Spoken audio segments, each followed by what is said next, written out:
Yo, what is going on YouTube? I am Germ here. Today we have some kind of disappointing news to talk about coming out of the LEC. Obviously this is involving and surrounding Sjokz and her current situation. Obviously 2 weeks into the LEC season, we still haven't seen her on the broadcast. It's been because of a lot of different reasons that we'll go over just to give you guys the whole backstory to catch everyone up to date. But now, today we had news coming out that it might be even longer before we get to see Sjokz on the broadcast once again. And really at this point, we don't know how long it is going to be. So we'll be going over this whole story. I'll be giving my thoughts and opinions on it and hopefully getting your guys' thoughts and opinions as well. Like I said, this is kind of a crazy longer story that's going to take a little bit more time. So I want to get right into it.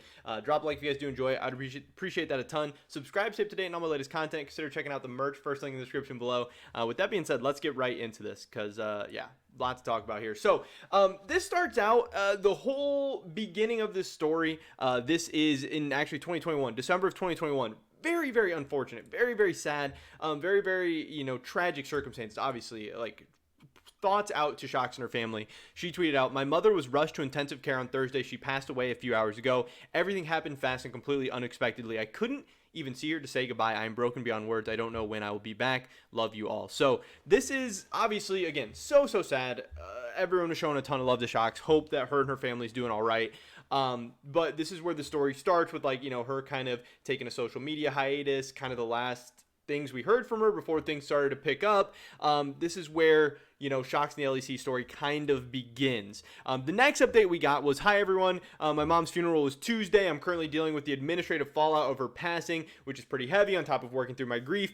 The LEC has been extremely accommodating, and I won't be on LEC for week 1 for now, and will evaluate after." So this was really, really cool to hear. Obviously, when stuff like that happens, you have so many things to deal with, more things than you can even probably think of. I know some of us are still young, maybe haven't had to go through as much of that stuff, but a whole crazy situation. But and obviously happened at a really, really bad time as far as her career. January 6th, couple weeks away from the LEC starting. I'm sure she was so hyped up and excited after an off season or break to get back to work, especially when going through kind of crazy times like that. People want to work, especially professionals. But hey, LEC is like, hey, if you need to take week 1 off, that's fine.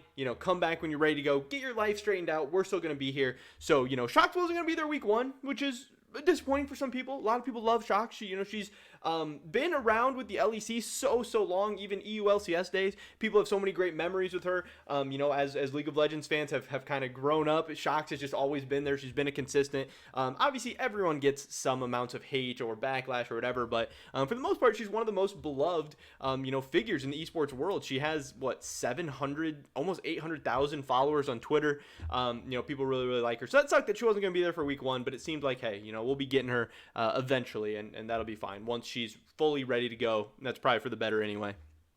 Then she tweeted out, "It's so unreal. I didn't even realize LEC starts tomorrow. And to be honest, I don't think I can manage watching. It'll be the first time since 2013 I won't be hosting the opening of the season."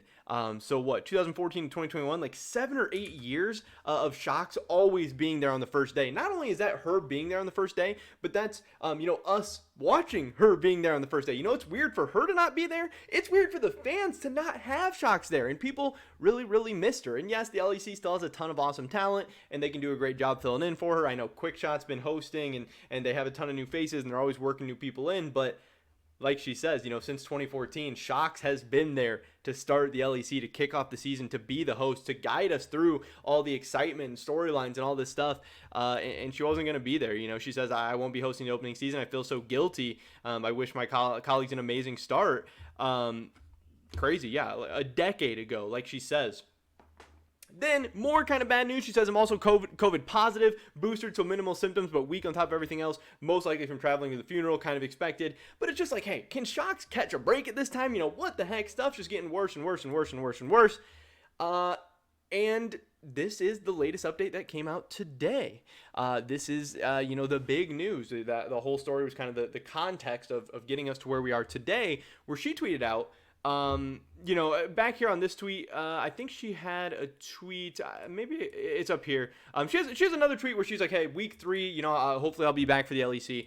But here we are getting ready for week 3, where she says, "I will not be hosting the LEC this week. My team and I have not yet found a mutual acceptable agreement with Riot. We are hopeful we can find common ground soon so I can appear back on the show. And then, the community came out in full force. This has 4,200 likes. Captain Flowers, the LEC without Sjokz is like League without Skarner, objectively worse. All these people just showing tons of love. Perks is mad, literally the face of the LEC, all these people. And yeah, so it sucks. I mean, now, Sjokz had to miss some time, obviously, deservedly so. Take your time off, do whatever you got to do. But now she's ready to go. She's ready to be back. She feels like her life is at least under control enough. She's ready and excited to get back to work. And negotiations are not going well with Riot. It's kind of weird because it seemed like maybe they had a deal in place and she was like, hey, Riot said, you don't have to come back for week 1, take your time. But now they don't have an agreement in place. And this is where stuff is super, super up in the air. She did tweet out again, at the end of the day, it's business, but on a personal level, I was really looking forward to hosting and having a sense of normalcy return to my life. I miss y'all so much and miss the LEC community. And that's very, very interesting to me that, we know that Sjokz loves the LEC. We know this is probably, her favorite thing to do. And especially at such a crazy time in her life, I'm sure she wants nothing more than to come back to the LEC desk, to be a part of hosting the content, to just work, get her mind off things. And the fact that she is still not able to reach an agreement with Riot, like, dang, they must be pretty far off because, I'm sure she wants nothing more. I'm sure she's just dying to get back.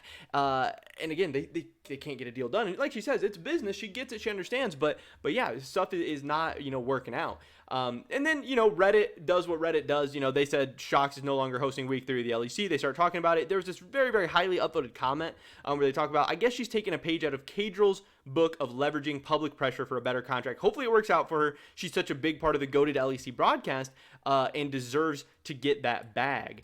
And Sjokz kind of replied to that, and she said, I understand that my tweet may be seen as making a play, but it isn't. I informed Riot of my tweet before I made it, as we mutually decided it would be best for me to sit out now whilst we work on this. I know social pressure won't push the issue. I'm simply informing. Now, obviously, hey, no one knows what her true intentions are. Hopefully we can just take her word for it. But hey, it could be, playing to the crowd a little bit. Because, yeah, Kadrill did a similar thing. Again, whether or not he meant to do that or not, Kadrill and Riot were having negotiation issues. Kadrill and the LEC, whatever.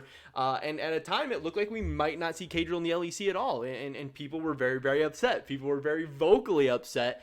And Kadrill and the LEC came to an agreement. They came to a conclusion. Now, did the LEC come to Kadrill and did they meet his demands and meet his, whatever he was asking for? Did Kadrill, make some concessions and meet the LEC? We don't know. So we don't know if that social pressure or whatever actually worked. We don't know if it's going to work out for Sjokz. We don't know anything like that. But it is interesting. Again, there's no deal in place. There's not, hey, she'll be back in a couple weeks. Right now, there is no deal in place, and it seems like these parties are significantly apart. So it'll be very, very interesting to see, yeah, hey, does the social pressure, does it work? Is Twitter able to rise up and get Sjokz back?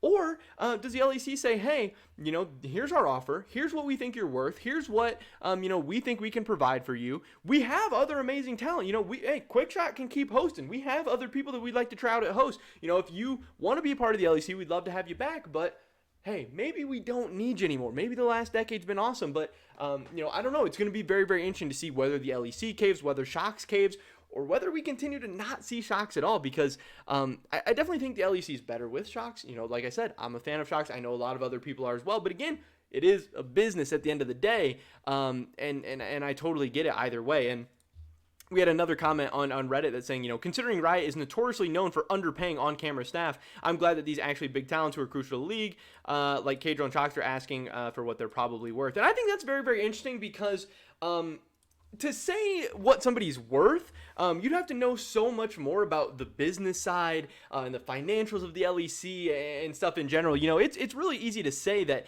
somebody's underpaid, or maybe they can go get more money somewhere else, especially in the short term. You can maybe take these random gigs that are paying more and stuff, but like, nothing's really been around like League of Legends esports for the longevity and the stability and everything. They definitely have more of a leg to stand on in terms of maybe not paying people as much or whatever.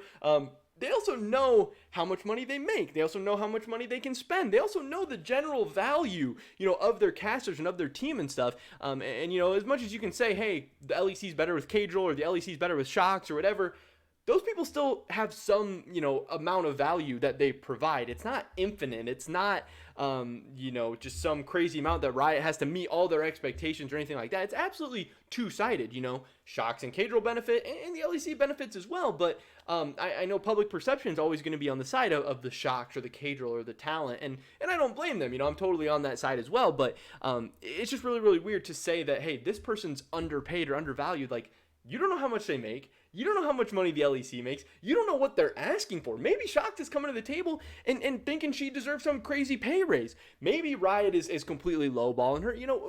We don't know. We can speculate from what others have kind of said in the scene and everything. But again, at the end of the day, esports is a industry that people largely struggle to make money and struggle to make profits, and this is a whole crazy new scene, and it can be hard to put dollar amounts on people, and just because somebody thinks they're worth something, or Reddit commenters think somebody's worth something or whatever, there's so much information that we don't have. It's so hard to pick a side in this whole situation without knowing so much more information. Again, at the end of the day, I do know that, in my opinion, the LEC product is better with Sjokz in it. I would love to have her back. I can't wait for her to be back.